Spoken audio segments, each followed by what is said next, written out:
Muito obrigado.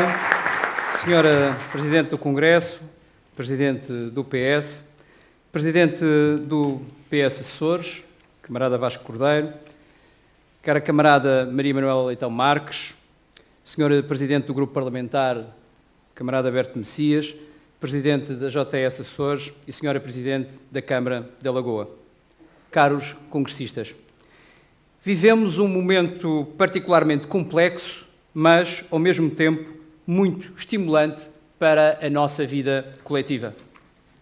Depois de um longo período marcado por uma política que destruiu as bases do nosso desenvolvimento, que expulsou portugueses do seu próprio país, que inaugurou um insuportável conflito entre gerações, que abandonou portugueses desfavorecidos com cortes profundos nas prestações sociais, que ignorou ostensivamente o sofrimento das nossas crianças, afastando mais de 65 mil delas do rendimento social de inserção, envergonhando a social-democracia que eles se dizem fiéis seguidores, que prejudicou o aprofundamento das autonomias, com um posicionamento centralizador e distante do interesse dos povos das regiões autónomas portuguesas, enfim, que abriga profundas fraturas na coesão social da nação. Portugal e os portugueses voltaram a recuperar a esperança que lhes tinha sido roubada por uma direita que, de modo infame e imperdoável, se aproveitou da crise para impor a sua agenda ideológica de destruição do Estado Social e de deliberado empobrecimento para melhor vergar aqueles que mais sofriam com uma crise internacional que não fomos nós que criamos. O pesadelo acabou e os portugueses sentem que começou uma nova era e um novo rumo para o país. Iniciou-se um novo trajeto que recupera a alma portuguesa, o nosso orgulho, a nossa confiança, que reconcilia gerações, que retoma a normalidade das relações do Estado com as regiões autónomas, que luta afincadamente contra a pobreza, ao mesmo tempo que lança novos desafios e oportunidades ao empreendedorismo e ao dinamismo empresarial para combater o desemprego, que defende o bom investimento estrangeiro e está em linha com quem defende um novo enquadramento europeu que integre todos e promova a coesão económica e social. Foi um percurso iniciado com a ponderação de quem sabe ao que vem e por isso age com determinação no caminho que propôs traçar. Viramos a página daquilo a que a direita sintetizou como teoria da austeridade expansionista, mas, diga-se em abono da verdade, só se for na austeridade que expandia a miséria das classes mais desfavorecidas e expandia a comunidade nacional em mais de 500 mil de portugueses para fora das nossas fronteiras. Na reversão da política de austeridade, custo custar, e custou tanto, o novo governo, suportado por uma maioria parlamentar na Assembleia da República, elegeu 3 questões conciliáveis ao longo da nossa caminhada de governação nacional, com reflexos também nas regiões autónomas. Em primeiro lugar, o equilíbrio das contas públicas. Neste Orçamento de Estado prevê-se para o ano corrente o mais baixo déficit da história da democracia portuguesa e, pela primeira vez, nos últimos 4 anos, a redução da dívida. Em segundo lugar, o crescimento económico, estimulando a procura interna e apostando nos fatores de competitividade e não no empobrecimento para relançar as exportações. E, em terceiro lugar, o restabelecimento da coesão social, recuperando a dignidade dos cidadãos que mais sofrem com a insensibilidade social do vale-tudo, colocando no centro da governação as pessoas, gente de carne e osso, e não parcelas despersonalizadas de um Excel cruel e insensível. É para eles e por eles que temos de nos empenhar e introduzir as políticas que respondam às suas necessidades. É com este quadro que o Governo de Portugal, liderado pelo nosso secretário-geral António Costa e com a inspiração, experiência e capacidade política reconhecida por todos, do Presidente do PS e Presidente do Grupo Parlamentar na Assembleia da República, Carlos César, que os portugueses começam a acreditar profundamente que há uma alternativa ao passado e que o país está definitivamente no bom caminho. Mas se é verdade que estamos a viver um novo tempo no país em geral, também sentimos que os ventos de mudança estão a ter impacto positivo nas regiões autónomas. O Orçamento de Estado de 2016, que acabou de ser aprovado para desespero de muitos dos nossos adversários e que demonstrou que há geringonças assim, funcionais, competentes e surpreendentes, revelou um país novo, com uma nova visão sobre os territórios insulares atlânticos, sensível aos problemas de mais de 500 mil pessoas que vivem nessas ilhas e introduziu um caminho claro de reconciliação com o passado recente, em que as regiões foram quase sempre ofendidas no seu estatuto autonómico e os seus habitantes esquecidos ou abandonados na sua condição de cidadãos portugueses de pleno direito. Mas nem tudo está feito e temos de percorrer um longo e penoso caminho para, por entre ventos e marés, persistir, resistir, reforçar e estabilizar a defesa intransigente das autonomias.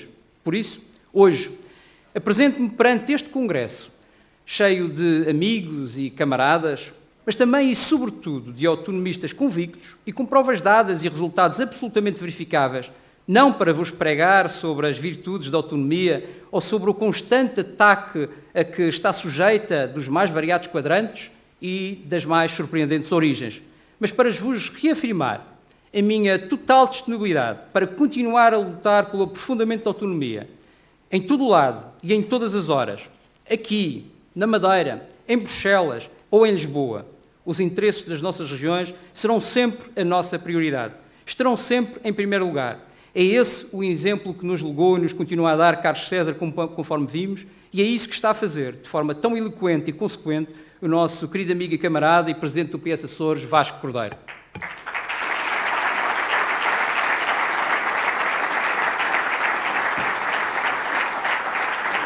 Reafirmo, por isso, que não estão sozinhos nesta luta. Orgulho-me de fazer parte deste exército autonomista que será sempre a frente avançada dos ilhéus que tanto precisam de nós. Não fazemos por nós, fazemos isto por eles, por vós, por todos os que vivem distantes de Lisboa e que são portugueses iguais aos outros e que esperam uma vida melhor, esperança no futuro e confiança para viverem mais felizes no seu dia-a-dia. Para isso precisamos, de facto, da autonomia. É ela que materializa e permite-nos construir o nosso caminho para os nossos concidadãos, estejam eles na Madeira ou nos Açores. Autonomia significa, antes de mais, a continuação e a afirmação de Portugal no Atlântico e no mundo. Somos, os Açores e a Madeira, a presença viva e laboriosa de uma das mais importantes eras da nossa história. Somos portugueses com orgulho, com uma identidade própria, fruto da nossa insularidade e ultraperifericidade. Somos responsáveis e proativos no que diariamente fazemos da nossa afirmação do nosso país aqui no Atlântico, mas nem sempre temos tido a devida solidariedade do Estado. Meus caros camaradas, não basta dizer-se autonomista, com mais ou menos emoção. Temos de praticar. Precisamos de autonomistas praticantes. Estamos, de alguma forma, fartos de gente com conversa de autonomia e práticas de centralismo. Há gente das nossas regiões, alguns até andaram pela Assembleia da República, mas o histórico das suas longuíssimas e até intermináveis carreiras foi um quase vazio de ideias autonómicas e uma defesa intransigente não das suas regiões, mas sim dos seus partidos. Eu conheço alguns assim na Madeira. Digo isto até com mágoa, mas temos de ser realistas e não esquecer qual é a verdade dos factos. A história demonstra que a autonomia aprofunda-se, as regiões autónomas desenvolvem-se e as nossas populações vivem melhor quando o PS está no poder. Contra factos não há argumentos e, felizmente, sabemos todos bem do que falamos. Neste quadro, queria reafirmar o que várias vezes já defendi. As autonomias cresceram e entraram definitivamente na fase adulta. Agora, o passo imperioso para a evolução e aprofundamento deste mecanismo, norteado pelo princípio de subsidiariedade, é acabar com os regedores do reino e elevar e credibilizar os nossos parlamentos atlânticos. Na verdade, não precisamos de tutores e de representantes autênticos regedores, como disse, do reino junto de nós. Ponto final. Se o Presidente da República é o Presidente de todos os portugueses, e sendo nós portugueses, a fiscalização legislativa deve ser feita por esse órgão de soberania, sem intermediários ou enclaves territoriais. Os nossos parlamentos não são filhos menores do sistema democrático e constitucional português. E esta é uma discussão que deve ter, do nosso ponto de vista, resultados efetivos nos próximos anos. Por outro lado, é preciso aperfeiçoar o entendimento constitucional da autonomia. Há uma óbvia e urgente necessidade de clarificação das competências autonómicas no plano constitucional, dada a natureza da jurisprudência restritiva do Tribunal Constitucional. Isso não significa menor consideração e respeito por aquele órgão, ao contrário do da direita, que afrontou a torto e a direito esse órgão garante fiscalizador do cumprimento da Constituição da República, ao mesmo tempo que violava princípios básicos da autonomia consagrada na lei fundamental do país. Por exemplo, neste contexto, o PS Madeira considera importante clarificar a norma relativa às receitas cobradas nas regiões, nomeadamente da sobretaxa de IRS. Não tenho dúvidas de que a Constituição e os Estatutos reconhecem que os impostos cobrados nas regiões autónomas a elas pertencem. Foi, aliás, por essa divergência que pedimos na região autónoma da Madeira a inconstitucionalidade da norma no passado, perante a retenção das receitas das regiões por parte do PSD e CDS. Fomos vencidos e o Tribunal Constitucional deu razão ao Estado, mas a análise do acórdão exige uma clarificação futura, de modo a salvaguardar, de uma vez por todas, o princípio relativo à política fiscal das regiões e às suas receitas.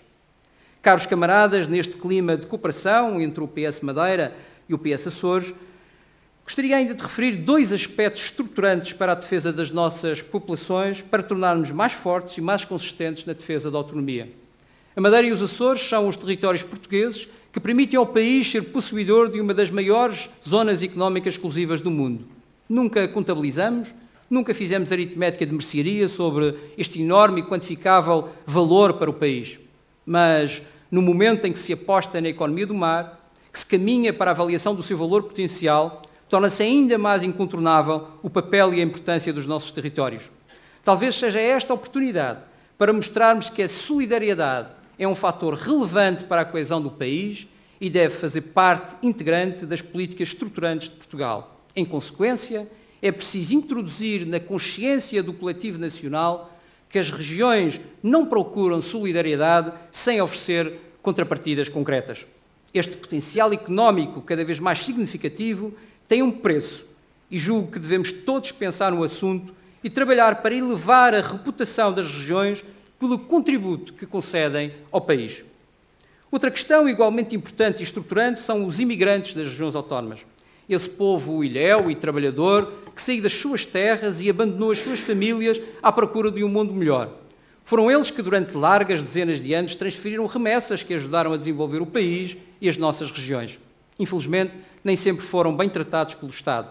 Cabe-nos a nós exigir a sensibilidade necessária e adequada para assegurar a promoção das ligações emocionais com as suas terras, mas também para permitir a cooperação económica e social que ajuda a desenvolver as nossas regiões. Nesta matéria, estou certo que há muito a fazer e o potencial é muito grande.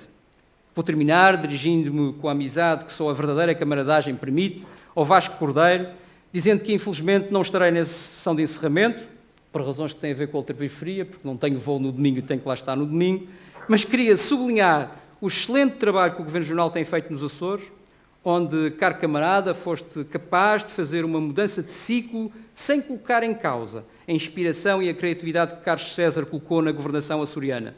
Estamos realmente perante um novo ciclo nos Açores. E permite-me sublinhar, estamos numa região que há muitos anos soube compreender a importância do rigor e da responsabilidade, que construiu um projeto sólido, com o endividamento controlado e dentro dos parâmetros adequados, permitindo assegurar a introdução de medidas anticíclicas que ajudam, de facto, os cidadãos dos Açores. É isso que os madeirenses têm de experimentar. Uma governação socialista, inspirada nas boas práticas açorianas, que, no essencial, permite que possam viver melhor. É para isso mesmo que serve a política. Desejo as maiores felicidades ao Vasco Cordeiro, à sua equipa e a todos os socialistas açorianos. Vasco, conta comigo e com o PS Madeira, os Açores precisa de ti. Muito obrigado.